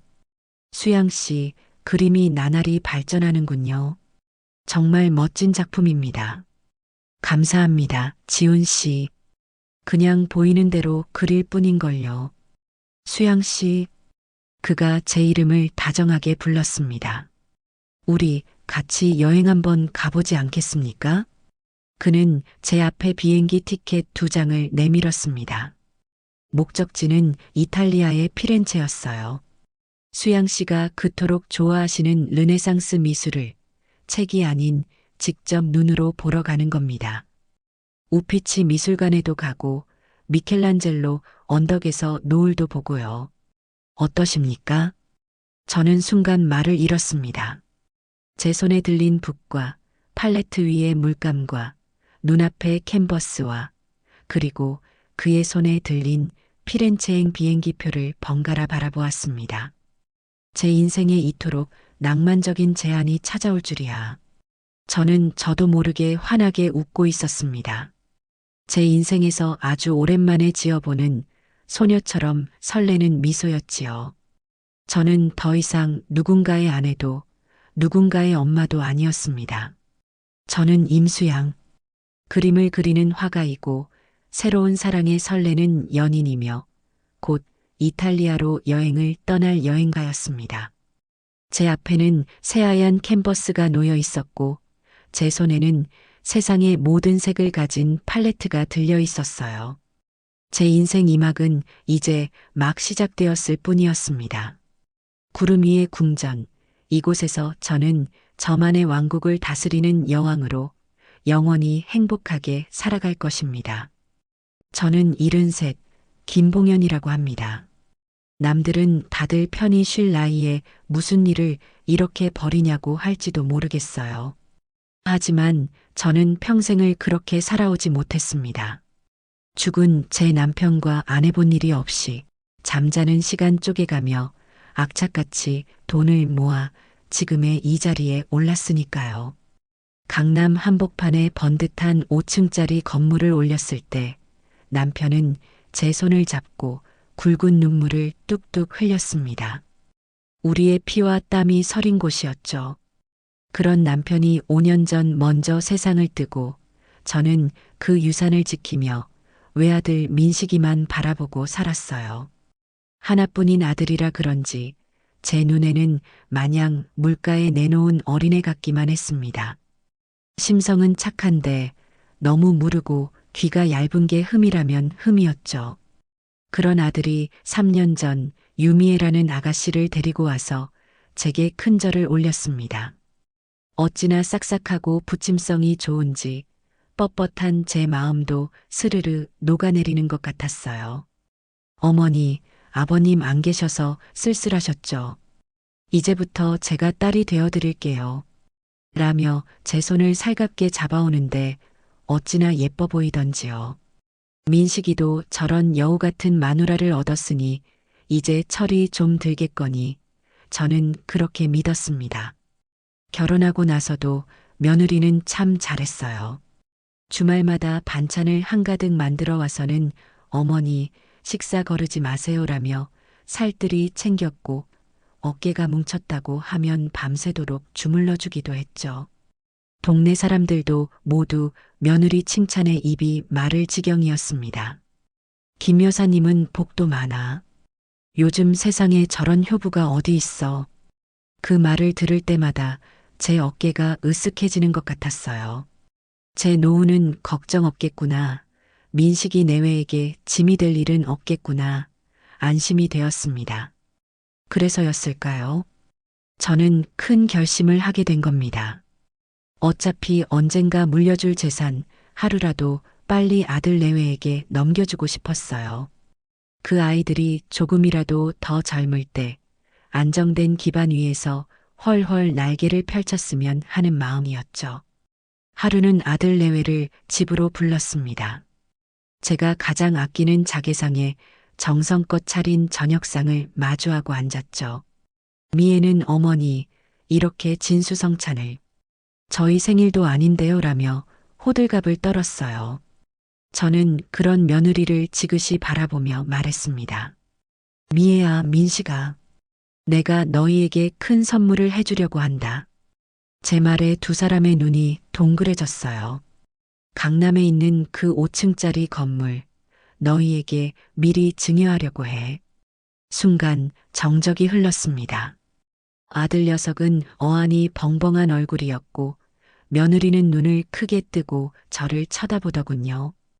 이내 며느리의 눈에 눈물이 그렁그렁 맺히기 시작했어요. 어머니, 저희가 뭘 했다고 이렇게 큰 걸? 저희는 그냥 어머니 아들, 며느리로서 당연히 할 일을 한 것뿐인걸요. 며느리는 끝내 울음을 터뜨리며 제 손을 붙잡았습니다. 그 모습이 어찌나 갸륵하고 예뻐 보이던지 저는 내 사람 보는 눈이 틀리지 않았구나 확신했죠. 그 건물이 어떤 의미인지 너희도 잘 알 거다. 너희 아버지와 내 평생이 담긴 곳이야. 그러니 너희도 그 뜻을 잘 헤아려서 건물 잘 관리하고 우리 가족 더 화목하게 이끌어가 주길 바란다. 그게 내 유일한 조건이야. 제 말에 미애는 고개를 숙인 채 어깨를 들썩이며 울기만 했어요. 어머니, 걱정 마세요. 아버지와 어머니께서 피땀으로 이루신 소중한 재산, 제가 목숨처럼 지킬게요. 그리고 어머니, 평생 행복하게 해드릴게요. 외롭지 않게 해드릴게요. 아들 민식이도 옆에서 엄마 정말 고마워요. 미애랑 저 정말 엄마한테 잘할게요라며 거들었죠. 저는 그날 밤 두 아이의 손을 꼭 잡고 남편의 사진 앞에서 우리의 미래를 축복했습니다. 그 약속이 얼마나 허망한 것이었는지 그때는 꿈에도 알지 못했죠. 며칠 뒤 저는 평생 저희 집안의 재산을 관리해 주신 박 변호사님 사무실에 아들 내외와 함께 찾아갔습니다. 박 변호사님은 제 남편과도 막역한 사이였기에 저를 보자마자 걱정스러운 얼굴로 물으셨어요. 사모님, 정말 괜찮으시겠습니까? 아직 정정하신데 이렇게 빨리 모든 걸 넘겨주시는 건. 박 변호사님의 우려를 모르는 바는 아니었지만 저는 웃으며 고개를 끄덕였습니다. 박 변호사님도 우리 미애 보셨잖아요. 저렇게 착한 아이인데 무슨 걱정이겠어요. 제 아들놈이 부족해서 그렇지 며느리는 제가 정말 잘 얻었어요. 제 칭찬에 미애는 수줍게 웃으며 고개를 숙였죠. 박 변호사님은 그런 미애를 날카로운 눈으로 잠시 훑어보더니 이내 서류를 꺼내 들었습니다. 사모님의 뜻이 정그러시다면 어쩔 수 없죠. 그래도 최소한의 안전장치는 해두는 게 좋겠습니다. 박 변호사님은 증여계약서의 특약 조항을 짚어주셨어요. 거기에는 수중자는 증여자에 대한 부양 의무를 성실히 이행하며 가족의 화목을 현저히 해하는 행위를 할 경우 증여자는 본 계약을 해지할 수 있다는 내용이 명시되어 있었죠. 저는 사실 이런 조항까지 넣고 싶지는 않았어요. 사람 사이에 믿음이 중요한 거지 법 조항으로 효도를 강요하는 것 같아 마음이 영 편치 않았거든요. 하지만 박 변호사님은 단호했습니다. 사모님, 세상 일은 모르는 겁니다. 사람 마음만큼 간사한 것도 없지요. 이건 사모님을 위해서이기도 하지만 저 아이들이 잠시라도 딴 마음을 품지 않게끔 하는 족쇄가 될 수도 있는 겁니다. 그 말을 듣는 며느리의 표정이 순간 굳어지는 것 같았지만 그것도 잠시였어요. 미애는 이내 활짝 웃으며 제 손을 잡았습니다. 어머니, 박 변호사님 말씀이 맞아요. 당연히 넣어야죠. 저는 이런 조항이 없어도 어머니 평생 모실 건데요. 뭘? 오히려 이런 게 있어야 어머니께서 더 안심이 되시죠. 어쩜 말도 저렇게 예쁘게 하는지. 저는 박 변호사님을 향해 거봐요. 내 말이 맞죠? 하는 눈빛을 보냈습니다. 아들 민식이도 옆에서 변호사님, 너무 걱정 마세요. 미애가 어떤 사람인데요? 라며 거들었죠. 결국 계약서에 서명을 하는 순간이 왔습니다. 미애는 조금의 망설임도 없이 자신의 이름을 적어 내려갔어요. 그 모습을 보며 저는 이제 정말 모든 걱정을 내려놓아도 되겠다고 생각했습니다. 내 노후는 저 아이들이 완벽하게 책임져 주겠구나. 남편에게도 떳떳할 수 있겠구나. 사무실을 나오며 올려다본 하늘은 유난히 파랗고 높아 보였죠. 모든 절차가 끝나고 건물의 명의가 아들 내외에게 완전히 넘어간 그날 저녁, 며느리는 제게 전화에서는 평소보다 더 높은 목소리로 말했어요. 어머니, 정말 꿈만 같아요. 이 은혜를 어떻게 다 갚아야 할지. 오늘 저녁에 저희 집으로 오세요. 제가 어머니 좋아하시는 갈비찜 아주 푸짐하게 해놓을게요. 저는 기쁜 마음에 한달음에 달려갔습니다. 정말 상다리가 휘어지게 차려진 저녁상 앞에서 며느리는 연신 제 잔에 술을 채우며 아양을 떨었죠. 어머니, 이제 아무 걱정 마시고 저희한테 다 의지하세요. 매달 용돈도 넉넉하게 드릴 테니 친구분들하고 여행도 다니시고 배우고 싶었던 것도 배우시고요. 저는 정말 세상을 다 가진 기분이었습니다. 하지만 그날의 약속은 단 하루도 지켜지지 않았습니다. 바로 다음 날 아침부터 모든 것이 달라지기 시작했어요. 아침마다 어머니, 밤새 안녕하셨어요? 라며 살갑게 걸려오던 며느리의 전화는 오지 않았습니다. 점심때가 다 되어서야 걸려온 전화는 어딘지 모르게 피곤하고 귀찮음이 묻어나는 목소리였죠. 아, 어머니. 저 지금 바빠서요. 별일 없으시죠? 그럼 끊을게요. 그 주 주말, 당연히 올 줄 알았던 며느리는 감감무소식이었어요. 제가 먼저 전화를 걸자 며느리는 하품을 섞어가며 말하더군요. 어머니, 저희도 주말에는 좀 쉬어야죠. 앞으로는 반찬 가게에서 사서 드세요. 요즘은 다 그렇게 살아요, 어머니. 그 말을 듣는데 심장이 쿵 하고 내려앉는 것 같았습니다. 불과 며칠 전 평생 제 밥을 책임지겠다던 그 목소리가 맞나 싶었죠. 그 후로 며느리의 발길은 뚝 끊겼습니다. 한 달에 한두 번 아들 녀석 성화에 못 이겨 마지못해 얼굴을 비추는 게 전부였어요. 그나마도 현관문에 서서 어머니, 별일 없으시죠? 저 바빠서 이만 가볼게요라며 얼굴만 비추고 사라지기 일쑤였죠. 제가 사는 동네에 볼 일이 있어 왔다가 길에서 우연히 며느리를 마주친 적도 있었어요. 온몸을 값비싼 명품으로 치장하고 친구들과 백화점 쇼핑을 가는 길이더군요. 저를 발견한 며느리는 화들짝 놀라더니 이내 친구들에게 저를 그냥 아는 분이라고 소개했습니다. 그리고는 제게 다가와 작은 목소리로 쏘아붙였죠. 어머니, 여기까지는 어쩐 일이세요? 저 친구들이랑 약속 있는데 용돈 드린 걸로 다니시면 되잖아요. 그 순간 저는 깨달았습니다. 아, 내가 단단히 속았구나. 저 아이의 눈물과 살가운 행동들이 모두 이날을 위한 연기였다는 것을요. 피가 거꾸로 솟는 기분이었지만 저는 꾹 참았습니다. 아직은 때가 아니었으니까요. 그렇게 몇 달이 흘렀습니다.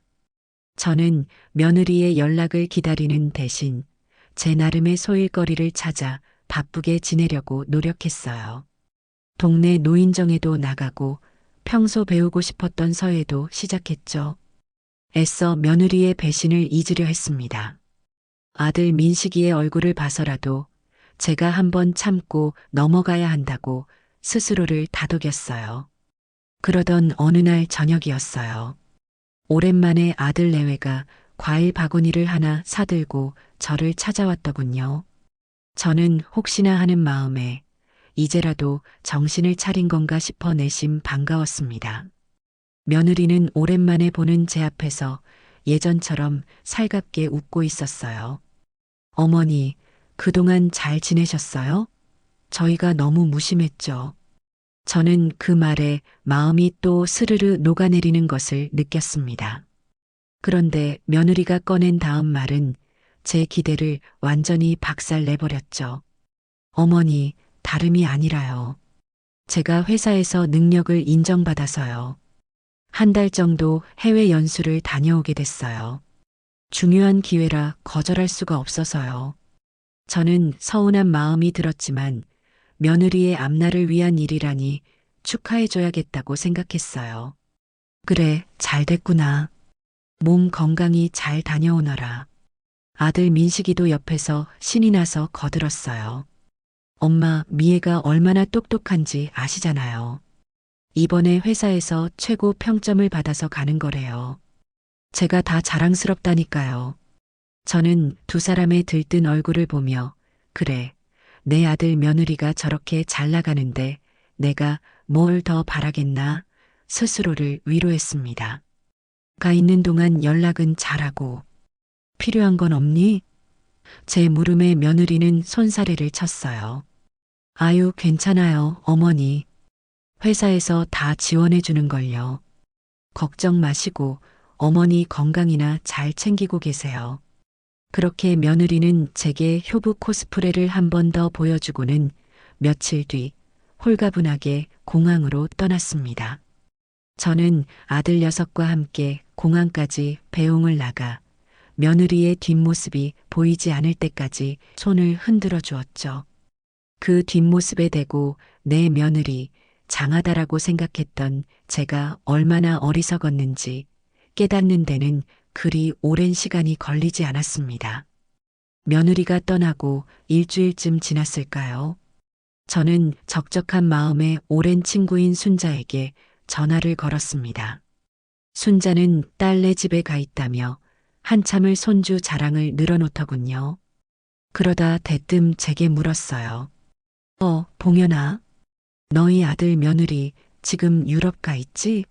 우리 딸이 인스타인가 뭔가에서 봤다는데 너희 손녀가 사진을 올렸더라. 아주 근사한 데서 찍었던데? 그 순간 전화기를 든 제 손이 그대로 굳어버렸습니다. 유럽이라니 회사 연수를 간다던 애가 왜 유럽에 있단 말인가? 순자야, 그게 무슨 소리야? 우리 며느리는 회사 일로 미국에 갔는데 제 말에 순자가 더 이상하다는 듯 말했어요. 아니야, 파리 에펠탑 앞에서 찍은 사진이라던데 사돈댁 식구들도 다 같이 있는 것 같다고. 우리 딸이 그러는데 할머니, 할아버지와 함께하는 즐거운 유럽 일주라고 적혀 있었다더라. 순자와의 통화가 끝나자마자 저는 온몸에 힘이 쭉 빠지는 것을 느꼈어요. 심장이 미친 듯이 뛰고 손발이 차갑게 식어갔습니다. 저는 평생 그런 SNS라는 것을 해본 적이 없었지만 그 순간만큼은 어떻게든 그 사진을 제 눈으로 확인해야겠다는 생각뿐이었죠. 저는 옆집에 사는 젊은 세댁에게 달려가 자초지종을 설명하고 손녀의 SNS를 찾아봐 달라고 부탁했습니다. 젊은 세댁은 잠시 휴대폰을 두드리더니 이내 제게 화면을 보여주었어요. 화면 속에는 활짝 웃고 있는 며느리와 사돈 부부, 그리고 제 손녀가 서 있었습니다. 그들의 배경으로는 찬란하게 빛나는 에펠탑이 서 있었죠. 사진 밑에는 순자가 말한 그대로 할머니, 할아버지와 함께하는 즐거운 유럽 일주, 엄마 아빠 최고, 라는 글이 적혀 있었어요. 제 눈을 의심했습니다. 저 환하게 웃고 있는 얼굴, 제가 알던 그 며느리가 맞나요? 회사 연수라던 그 말은 저를 완벽하게 속이기 위한 새빨간 거짓말이었던 겁니다. 심지어 제 아들 민식이 녀석도 그 사진 속에 있었어요. 저를 완벽하게 속인 공범이었던 거죠. 온몸의 피가 차갑게 식는 기분이었습니다. 배신감에 떨리는 손으로 휴대폰을 들고 며느리에게 전화를 걸었습니다. 신호가 한참 가더니 시끄러운 음악 소리와 함께 며느리의 목소리가 들려왔어요. 여보세요? 평소에 그 상냥한 목소리가 아니었어요. 귀찮음과 짜증이 가득 묻어나는 목소리였죠. 저는 떨리는 목소리를 가다듬고 말했습니다. 미애야, 나다. 지금 어디니? 제 목소리를 확인한 며느리는 잠시 말이 없더군요. 이내 한숨을 푹 쉬며 말했습니다. 아, 어머니. 전화하셨어요? 저 지금 바쁜데. 바빠? 회사 연수 간 사람이 뭐가 그리 바빠? 내가 지금 너희들 사진을 봤다. 유럽이라며? 제 추궁의 며느리는 더 이상 숨길 생각이 없는 듯 당당하게 나오기 시작했어요. 아, 그거요. 다 말씀드리려고 했어요. 어쩌다 보니 그렇게 됐네요. 기가 막혀서 말이 나오지 않았습니다. 어쩌다 보니 나를 이렇게 감쪽같이 속여놓고 어쩌다 보니라고. 제 목소리가 점점 커졌지만 며느리는 눈 하나 깜짝하지 않았어요. 오히려 저를 나무라는 듯한 말투였죠. 어머니, 너무 그렇게 화내지 마세요. 저희 사돈 어른들이 평생 해외여행 한번 못 가보셨다고 해서 제가 큰 맘 먹고 모시고 온 거예요. 어머니는 언제든 가실 수 있잖아요. 왜 이렇게 저희를 이해 못 해주세요? 그 말을 듣는 순간 저는 이성과 분노를 구분할 수 없게 되었습니다. 이해? 내가 왜 너희를 이해해야 하지? 네가 내 돈으로 네 식구들만 데리고 여행을 갔는데 내가 그걸 이해해야 하냐고. 제 고함에 며느리는 코웃음을 치더군요. 어머니, 이제 그 돈은 제 돈이에요. 어머니가 저한테 주신 거잖아요. 제 돈 제가 어떻게 쓰든 무슨 상관이세요? 솔직히 어머니 모시고 가면 저희가 얼마나 불편하겠어요.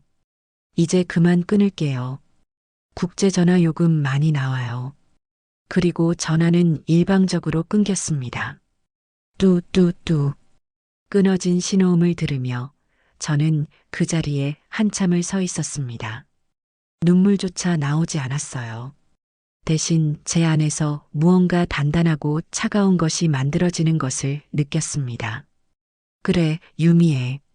네가 내게 선전포고를 한 거구나. 그렇다면 나도 더 이상 너를 내 며느리, 내 가족으로 생각하지 않겠다. 내가 준 모든 것, 이자까지 쳐서 전부 다 되돌려 받겠다. 그날 밤 저는 한숨도 자지 못하고 동이 트기만을 기다렸습니다. 제 인생의 가장 큰 전쟁이 시작된 것이었죠. 다음 날 아침 동이 트자마자 저는 옷을 챙겨 입고 집을 나섰습니다. 제 발걸음이 향한 곳은 박 변호사님의 사무실이었어요. 평소보다 이른 시간에 들이닥친 저를 보고 박 변호사님은 깜짝 놀라셨죠. 사모님, 이 아침에 어쩐 일이십니까? 안색이 안 좋으십니다. 저는 밤새 뜬 눈으로 지새운 얼굴로 자리에 앉자마자 결론부터 말했습니다. 박 변호사님, 증여 해제 소송 시작해야겠습니다. 제 단호한 말에 박 변호사님은 올 것이 왔다는 듯 무겁게 고개를 끄덕이셨어요. 저는 밤새 있었던 일을 차분하게 설명했습니다. 며느리의 거짓말, SNS에 올라온 사진, 그리고 막말이 가득했던 통화 내용까지 모든 이야기를 들은 박 변호사님은 주먹으로 책상을 내리치며 분노하셨죠. 제가 그럴 줄 알았습니다. 그 계집애 처음부터 눈빛이 정상이 아니었어요. 사모님, 정말 잘 결심하셨습니다. 저는 젊은 세대의 도움을 받아 제 휴대폰에 저장해둔 손녀의 SNS 사진과 며느리와의 통화 녹음 파일을 박 변호사님께 넘겼습니다. 박 변호사님은 증거들을 확인하더니 승리를 확신하는 얼굴로 말했어요. 이 정도면 명백한 계약 위반입니다. 부양 의무를 저버렸을 뿐만 아니라 증여자를 기만하고 가족의 화목을 심각하게 해치는 행위니까요. 소송은 우리가 무조건 이깁니다. 하지만 저는 거기서 멈출 생각이 없었어요. 단순히 건물만 되찾는다고 해서 제분이 풀릴 것 같지 않았습니다. 그들의 위선과 탐욕을 세상에 낱낱이 밝히고 그 대가를 톡톡히 치르게 만들고 싶었어요. 박 변호사님, 저는 이것만으로는 부족합니다. 쟤들이 지금 유럽에서 무슨 짓을 하고 다니는지, 제 돈을 어떻게 쓰고 다니는지 전부 다 알아내고 싶어요. 바닥까지 전부 다요.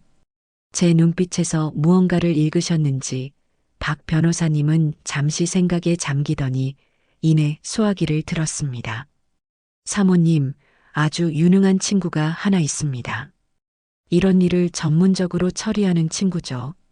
박 변호사님의 소개로 만난 사람은 서춘기획이라는 흥신소의 소장이었어요.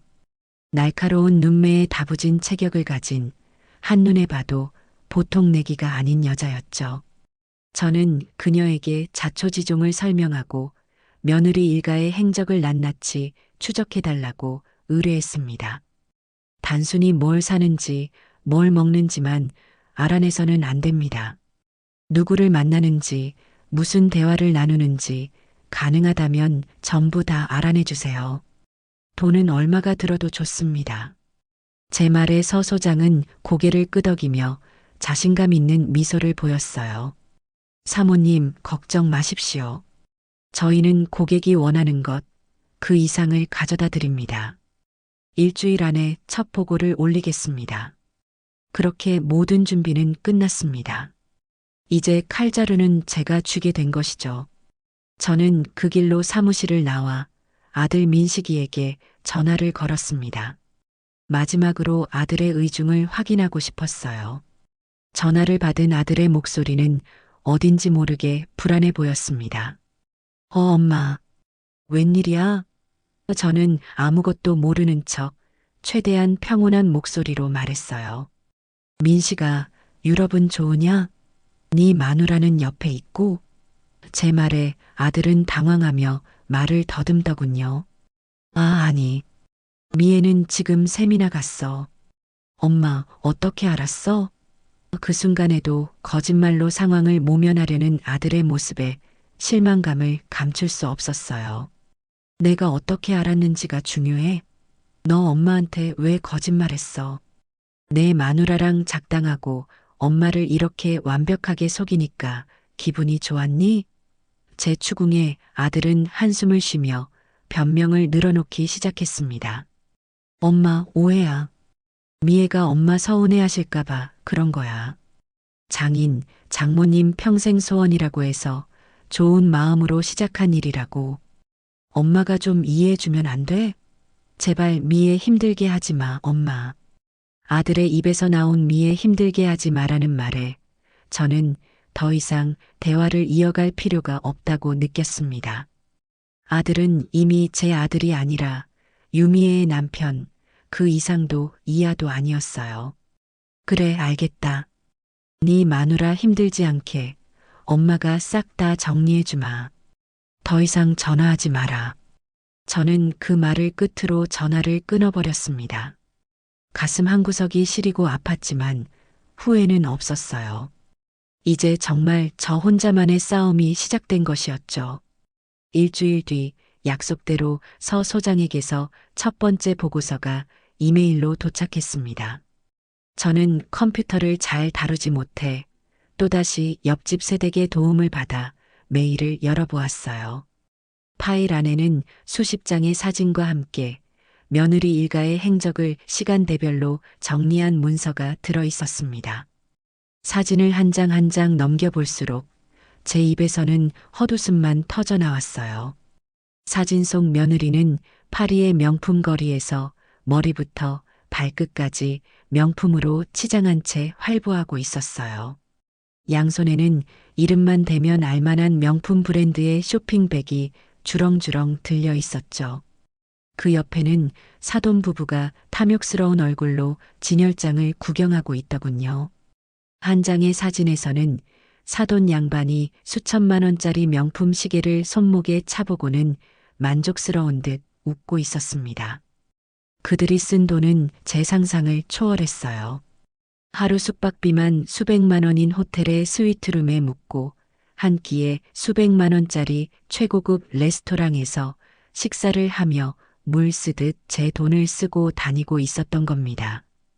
보고서에는 그들의 신용카드 사용 내역까지 첨부되어 있었어요. 불과 일주일 만에 그들이 쓴 돈은 억대를 훌쩍 넘어서고 있었죠.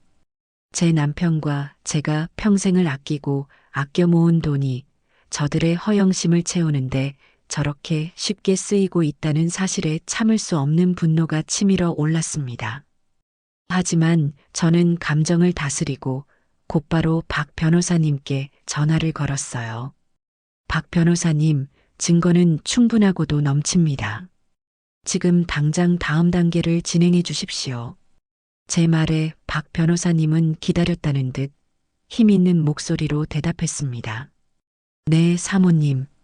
바로 법원에 부동산 처분 금지 가처분 신청을 접수하겠습니다. 이제 저들이 건물을 담보로 대출을 받거나 다른 사람에게 팔아치우는 일은 불가능해질 겁니다. 법적인 조치가 시작되었다는 말에 조금이나마 마음이 놓이는 것 같았어요. 이것은 제 반격의 시작을 알리는 신호탄이었죠. 가처분 신청이 받아들여졌다는 연락을 받은 바로 그날 저녁, 저는 뜻밖의 전화를 받았습니다. 발신번호를 보니 국제전화더군요. 며느리인가 싶어 전화를 받았는데 수화기 너머에서는 앙칼진 여자의 목소리가 들려왔어요. 바로 제 사돈이었습니다. 사부인, 지금 제정신이세요? 우리 미애한테 대체 무슨 짓을 한 거예요? 다짜고짜 소리를 지르는 사돈의 목소리에 저는 차분하게 대답했습니다. 제가 무슨 짓을 했나요? 저는 제 재산을 지키기 위해 당연한 일을 했을 뿐입니다. 제 말에 사돈은 더욱 기가 막히다는 듯이 고함을 쳤죠. 당연한 일? 이미 우리 미애한테 준 건물을 왜 이제 와서 팔지도 못하게 막아요. 사부인, 그렇게 욕심이 많아서 천벌받아요. 어디서 늙은이가 추하게. 사돈의 입에서는 차마 입에 담지 못할 막말들이 쏟아져 나왔습니다. 평생을 고상하게 살아왔다고 자랑하던 그 여자의 본 모습이었죠. 저는 더 이상 그 말을 듣고 있을 필요가 없었습니다. 그렇게 악쓰실 시간에 따님 교육이나 제대로 시키시지 그러셨어요. 남의 돈을 날로 먹으려고 했던 대가가 어떤 건지 제가 법정에서 똑똑히 보여드릴 테니. 그리고 다시는 저한테 전화하지 마세요. 불쾌하니까. 저는 그 말을 끝으로 단호하게 전화를 끊어버렸습니다. 이제 그들에게 남은 것은 한국으로 돌아와 법의 심판을 받는 것뿐이었죠. 저는 차가운 미소를 지으며 창밖에 펼쳐진 서울의 야경을 내려다보았습니다. 유미애, 네가 아주 큰 실수를 한 거야. 이 김봉연이가 어떤 사람인지 이제부터 뼈저리게 느끼게 해줄 테니. 법적인 조치가 들어갔다는 소식이 유럽에 있는 며느리 귀에 들어가는 데는 그리 오랜 시간이 걸리지 않았습니다.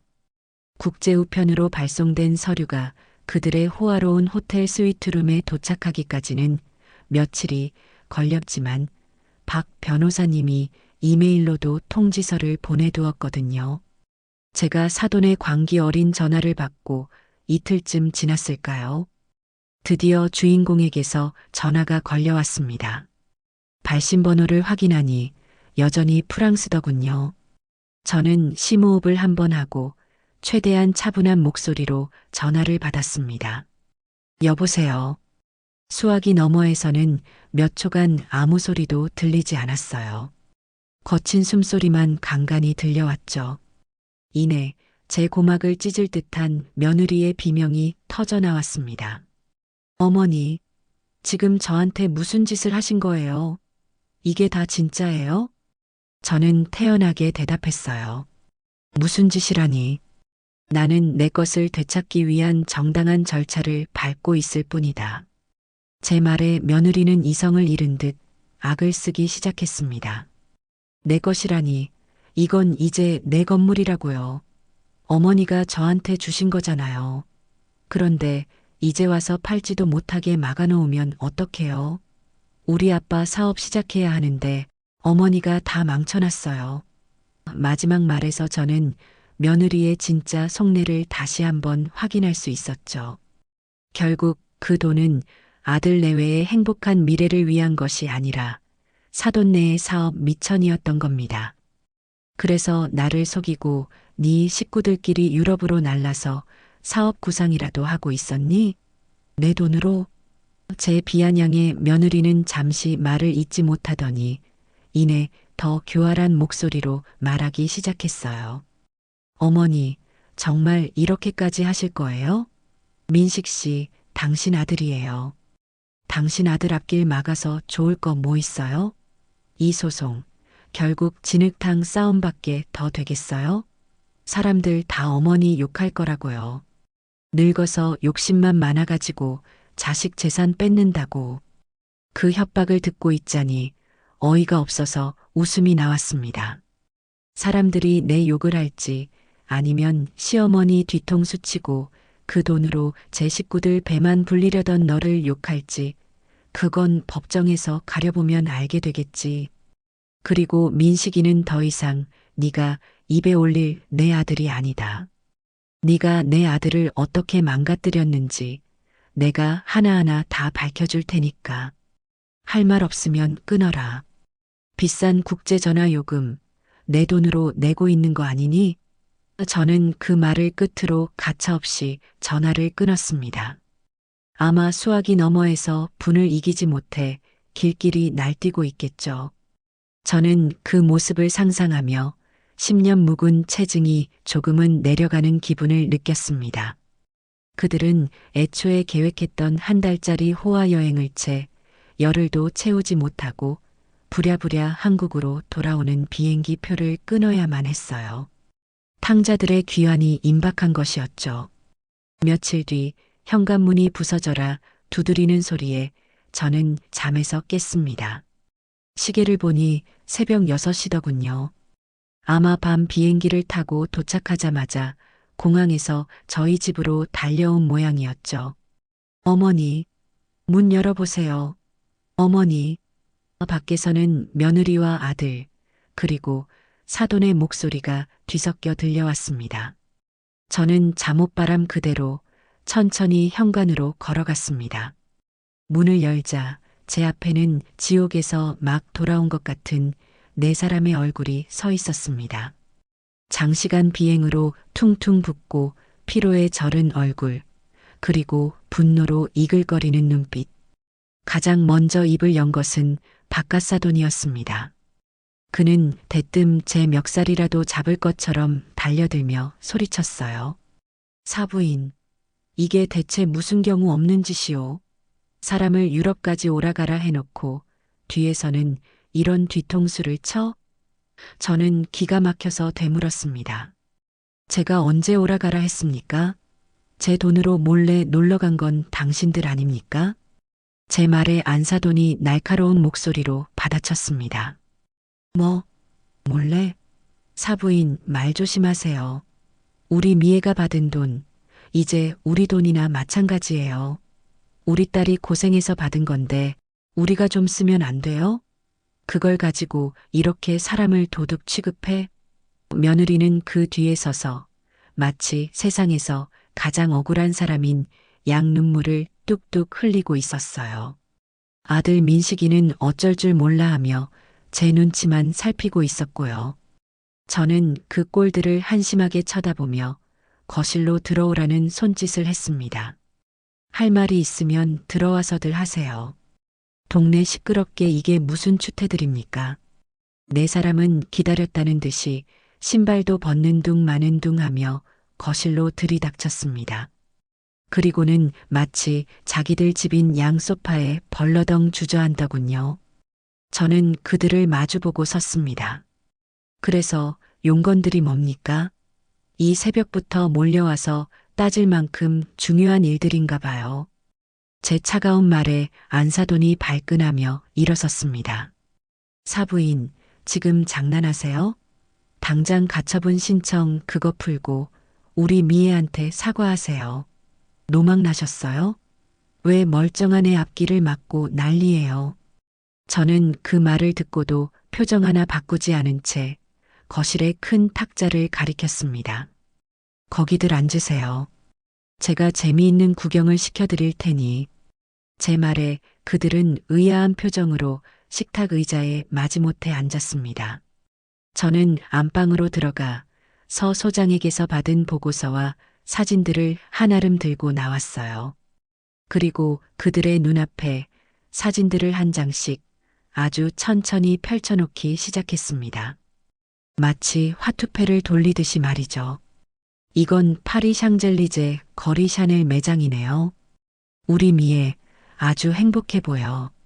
이 가방이랑 옷, 구두까지 다 합쳐서 5만 유로가 넘게 나왔더군요. 한국 돈으로 7천만 원이 넘는 돈이지. 저는 다음 사진을 내려놓았습니다. 이건 스위스 명품 시계 매장이네요. 바카사돈, 파텍 필립 시계가 아주 잘 어울리십니다. 2억짜리라던데 차 보시니 기분이 어떠셨어요? 바카사돈의 얼굴이 하얗게 질리기 시작했습니다. 저는 멈추지 않았어요. 이건 미슐랭 3스타 레스토랑 영수증. 한 끼 식사에 800만 원. 와인 한 병에 2천만 원. 아주 대단들 하십니다. 제 남편은 평생 이런 돈 주고 밥 한 번 못 사 먹어봤는데 사진이 한 장 한 장 쌓일수록 그들의 얼굴에서는 핏기가 사라졌습니다. 처음에는 이게 뭐냐, 합성이다라며 부정하던 그들의 목소리가 점점 작아졌죠. 마지막으로 저는 그들이 일주일간 쓴 신용카드 내역서를 펼쳐 보였습니다. 총합계 금액 3억 7천만 원. 그 숫자를 본 안사돈은 어머나 소리를 내며 뒤로 넘어갈 듯 휘청거렸습니다. 저는 싸늘하게 웃으며 말했죠. 이제 누가 누구에게 사과해야 할까요? 거실에는 무거운 침묵만이 흘렀습니다. 그렇게 한참의 시간이 흘렀을까요? 침묵을 깬 것은 뜻밖에도 서 소장에게서 온 한 통의 전화였습니다. 저는 스피커폰으로 전화를 받았어요. 사모님, 추가로 보고 드릴 사항이 있습니다. 서 소장의 목소리가 거실에 울려 퍼지자 며느리의 얼굴이 새파랗게 질리는 것을 저는 똑똑히 보았습니다. 네, 서 소장님. 말씀하세요. 마침 듣고 계신 분들도 많네요. 제 말에 서 소장은 망설임 없이 보고를 시작했어요. 유미애 씨가 유럽에 머무는 동안 현지에서 교포 사업가인 최만규라는 인물과 총 3차례 미팅을 가진 것을 확인했습니다.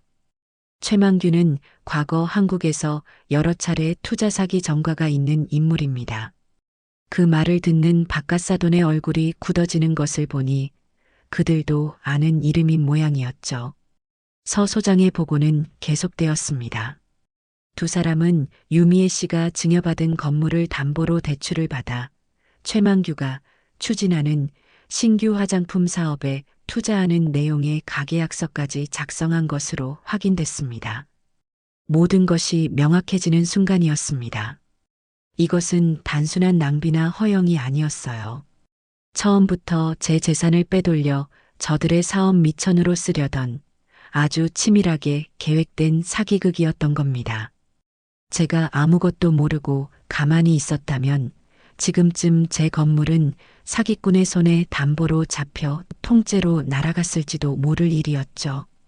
전화를 끊자 며느리는 파들파들 떨리는 손으로 저를 가리키며 소리쳤습니다.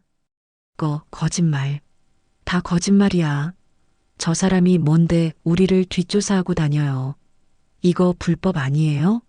하지만 그 목소리에는 더 이상 힘이 실려 있지 않았어요. 저는 자리에서 일어나 넋이 나간 표정으로 앉아있는 아들 민식이에게 다가갔습니다. 그리고 조용히 물었죠. 민식아, 너는 어디까지 알고 있었니? 저 사기꾼 이야기도 투자 계약서 이야기도 전부 다 알고 있었어? 제 질문에 아들은 고개를 들지 못하고 어깨만 들썩였습니다. 한참을 흐느끼던 아들은 이내 모든 것을 포기한 듯한 목소리로 충격적인 사실을 털어놓기 시작했어요. 엄마, 미안해. 내가 죽을 죄를 지었어. 아들의 고백은 제 상상을 훨씬 뛰어넘는 것이었습니다. 1년 전 아들은 친구의 꼬임에 빠져 노름에 손을 댔다고 해요. 처음에는 재미로 시작했지만 순식간에 빚이 눈덩이처럼 불어났고 결국 사채업자들에게 5억이라는 거액의 빚을 지게 되었다는 겁니다. 사채업자들의 협박에 하루하루를 지옥 속에서 살던 아들에게 며느리가 달콤한 제안을 했다고 하더군요. 당신 걱정 마. 내가 해결할 수 있어. 어머니 건물만 우리 명의로 받아오면 내가 당신 빚 깨끗하게 해결해 줄게. 대신 내가 하자는 대로 무조건 따라야 해. 모든 퍼즐 조각이 맞춰지는 순간이었습니다. 며느리는 아들의 약점을 틀어준 채 이 모든 사기극을 기획하고 아들을 공범으로 끌어들인 것이었죠. 아들은 사채 빚을 갚을 수 있다는 말에 이성을 잃고 며느리의 꼭두각시 노릇을 자처했던 겁니다. 제가 증여를 결심하도록 옆에서 바람을 잡고 유럽 여행 거짓말에 동조하고 제가 진실을 추궁할 때마다 며느리의 편을 들었던 모든 행동이 이해가 되었습니다.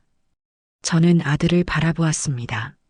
한심하고 멍청하고 어리석었지만 결국 제 뱃속으로 낳은 제 자식이었습니다. 며느리의 협박과 자신의 죄책감 사이에서 얼마나 고통스러웠을지 생각하니 분노보다도 안타까운 마음이 먼저 들었어요. 하지만 며느리는 그런 아들을 비웃으며 쏘아붙였습니다. 뭐, 내가 시켰다고? 웃기지 마, 고민식. 너가 먼저 나한테 무릎 꿇고 빌었잖아. 사채업자들한테 죽게 생겼으니까 제발 살려달라고.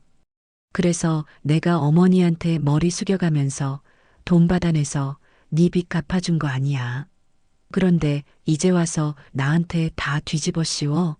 너 진짜 인간 쓰레기다. 며느리는 아들의 빚을 갚아준 것을 무슨 큰 시혜라도 베푼 것처럼 말했지만 그 돈 역시 제 돈이었죠. 모든 진실이 밝혀지자 사돈 부부는 더 이상 이곳에 있다가는 자기들도 한 통 속으로 묶일 거라 생각했는지 슬금슬금 자리에서 일어나 현관으로 향했습니다. 안사돈은 저를 향해 우리는 아무것도 몰랐어요. 다 저놈이 우리 미애를 꼬드긴 거라고요. 라는 말도 안 되는 변명을 남기고는 주랭랑을 쳤습니다. 순식간에 거실에는 저와 아들, 그리고 며느리, 세 사람만이 남았습니다. 이제 이 지긋지긋한 관계의 끝을 봐야 할 시간이었습니다. 저는 넋이 나간 채 바닥에 주저앉아 있는 아들을 일으켜 세웠습니다. 그리고 아들의 눈을 똑바로 쳐다보며 말했죠. 고민식, 너에게 마지막 기회를 주겠다. 제 목소리는 얼음장처럼 차가웠습니다. 지금이라도 모든 걸 바로잡을 수 있는 기회야. 법정에 서서 네가 저지른 짓, 그리고 저 여자가 너한테 한 짓 전부 다 사실대로 증언해라. 그래서 네 죗값을 깨끗하게 치르고 새 사람으로 다시 태어나. 그게 네가 어미인 나에게 할 수 있는 유일한 속죄다. 아들은 눈물 콧물을 쏟아내며 차마 고개를 들지 못했어요. 하지만 만약 네가 끝까지 저 여자의 편에 서서 나를 기만한다면 그 순간 너는 더 이상 내 아들이 아니다. 내 유산 단 1원도 너한테는 돌아가지 않을 거고 나 역시 너를 평생 보지 않을 거야.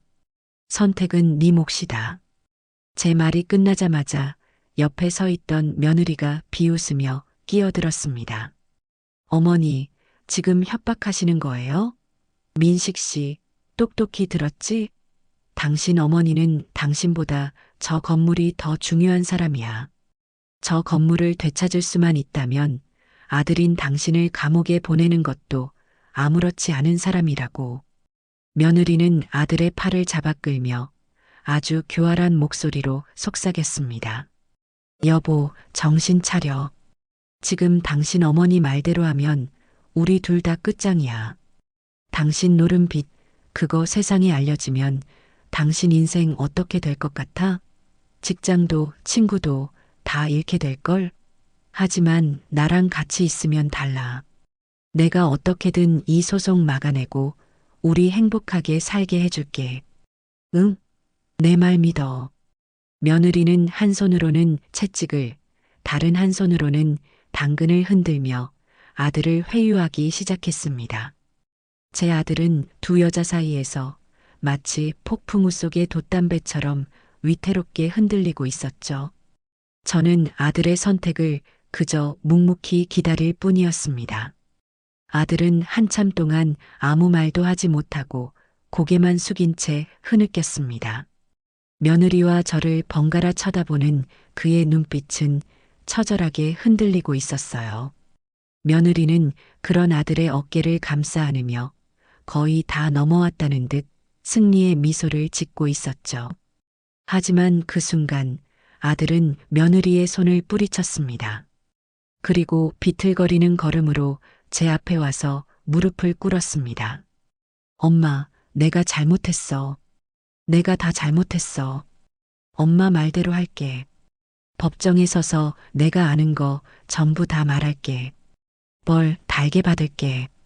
그러니까 제발, 제발 나 한 번만 용서해줘. 엄마. 아들은 어린아이처럼 울부짖으며 제 다리를 붙잡았습니다. 그 모습을 본 며느리의 얼굴은 순식간에 악기처럼 변했어요. 뭐?